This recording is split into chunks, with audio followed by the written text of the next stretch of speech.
memberikan materi sebagai pengetahuan para petugas registrasi desa yang hadir, yakni Hakim Pengadilan Agama Blitar kelas 1A tentang isbat nikah dan asal-usul anak.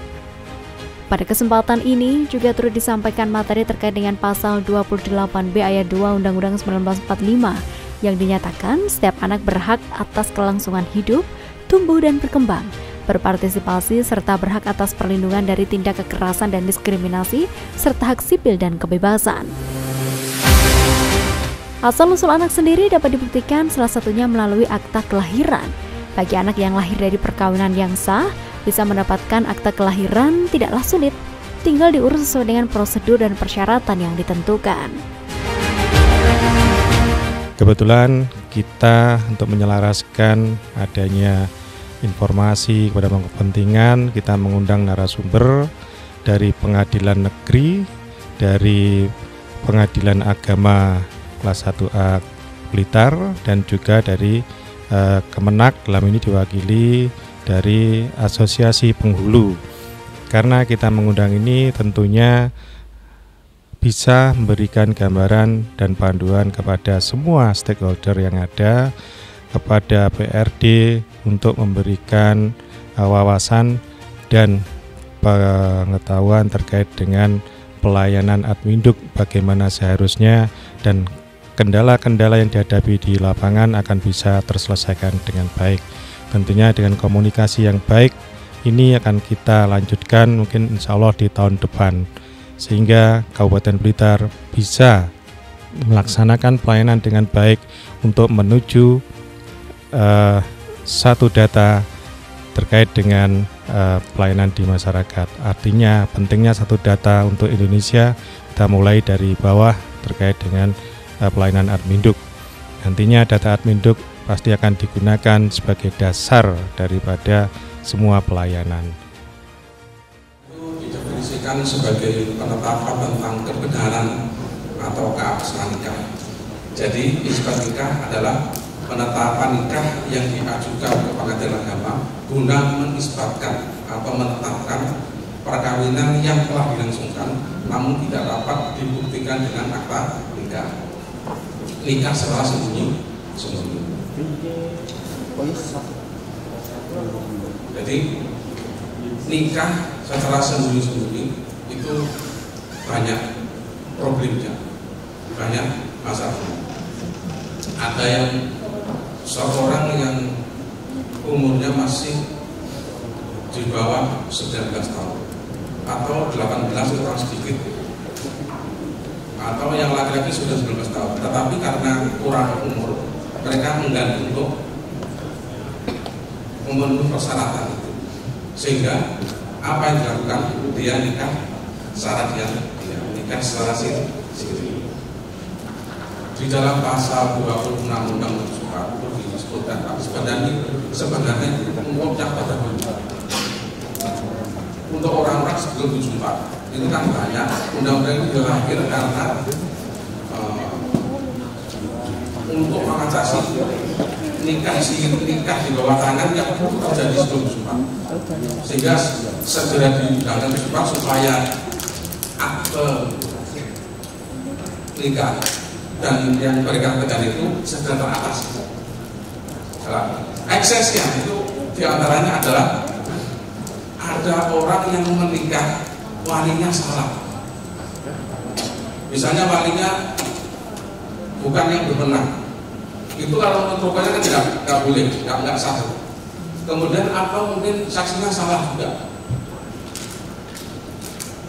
Menurut pasal ini bahwa seseorang yang seperti itu maka nikah ulang saja, nikah resmi saja. Setelah nikah resmi mereka baru mengajukan asal usul.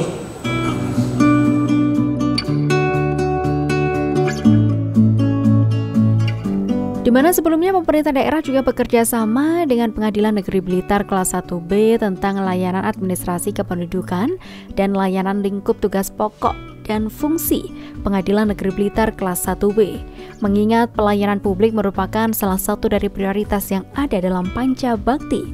layanan masyarakat menjadi target kinerja 100 hari. Salah satunya adalah administrasi kependudukan. Hal ini dalam rangka melakukan penataan serta penertiban dokumen kependudukan. Salah satunya dengan melakukan berbagai inovasi dan perjanjian kerjasama dengan Pengadilan Negeri Blitar. Selain itu juga bertujuan untuk mempercepat layanan dalam proses perubahan elemen data dokumen kependudukan yang tidak membutuhkan putusan ataupun penetapan pengadilan dan yang membutuhkan putusan ataupun penetapan pengadilan, sedangkan tujuan dari kerjasamanya adalah layanan yang memudahkan masyarakat yang tertib administrasi kependudukan. Persoalan mendasar yang ada pada masyarakat kita, terutama di wilayah Kabupaten Blitar, itu berkaitan dengan tertib administrasi, kurangnya kesadaran masyarakat, dan aparatur juga yang memberikan sosialisasi itu kurang, sehingga kesadaran masyarakat tentang data tunggal kependudukan menjadi kurang, sehingga banyak masalah-masalah yang timbul kebelakangan. Ada beberapa problematika juga yang terjadi dalam hal ini, itu berkaitan dengan masyarakat yang bekerja di luar negeri. Masyarakat yang bekerja di luar negeri menggunakan cara-cara pintas, cara-cara yang tidak sesuai dengan aturan hukum agar dapat bekerja di luar negeri dengan mengakali identitas, dengan mengakali umur dan lain sebagainya, sehingga itu menimbulkan problematika berikutnya. Padahal itu jelas merupakan suatu tindak pidana. Jadi sebenarnya tidak boleh masyarakat harus dengan menggunakan data yang sebenarnya, yang sesuai, tidak menggunakan data-data yang dipalsukan atau tidak sesuai dengan identitas aslinya. Untuk diketahui pemirsa, Adminduk memberikan pengakuan hukum atas identitas individu, dokumen kependudukan sah dan resmi seperti KTP, akta kelahiran dan akta perkawinan menjadi bukti legalitas berbagai urusan administratif seperti pembuatan SIM, pembukaan rekening bank, pendaftaran sekolah, pendaftaran pekerjaan dan hak-hak lainnya. Bagaimana kalau misalnya belum punya akte kelahiran? Kakaknya beda, KTP-nya beda.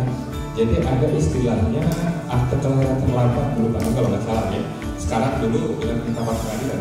Kalau sekarang tidak perlu lagi. Jadi caranya adalah salah satu nama itu dipilih. Mana namanya benar orangnya, dibuat akte kelahiran berdasarkan nama KTP-nya. Dibuat akte kelahiran terlambat dahulu. Kemudian setelah keluar akte kelahiran, dokumen-dokumen lain dirubah berdasarkan akte kelahiran, karena sumber awal dari dokumen lain itu adalah akte kelahiran. Kemudian ada pertanyaan lagi, bagaimana jika dokumen satu lain itu berbeda? Mana yang kita pakai patokan? Yang kita pakai patokan adalah dokumen yang tanggal terbitnya paling pertama. Mana yang terbit pertama? Itu yang kita gunakan sebagai acuan jika ada berbeda semuanya. Itu kira-kira. Jadi agar tidak timbul masalah ke depannya, disosialisasikan ke masyarakat. Ini loh, kalau KTP salah nggak perlu ke pengadilan. Tapi salahnya jangan salah KTP orang lain, namanya Udin, itu KTP-nya Anton, itu kan dari mana salah, itu bukan salah. Harus hati-hati terhadap hal-hal seperti itu, Bapak Ibu. Apalagi kalau sudah berhubungan dengan paspor, mengenai paspor, dokumen kependudukan lain sebagainya. Jangan sampai nanti Bapak Ibu karena mengakomodir masyarakat takut tidak bisa melayani, Bapak ikuti aja mereka paspor, ikuti buat KTP sesuai paspornya. Karena di sini banyak beredar paspor palsu. Ketika Bapak Ibu ikut mengikuti itu, Bapak sudah ikut dalam kegiatan ilegal. Ketika nanti ada masalah paspornya palsu, dokumen yang lainnya terbit juga, Bapak minimal ikut diperiksa, itu minimal. Kalau nggak sampai masuk dalam jeruji besi.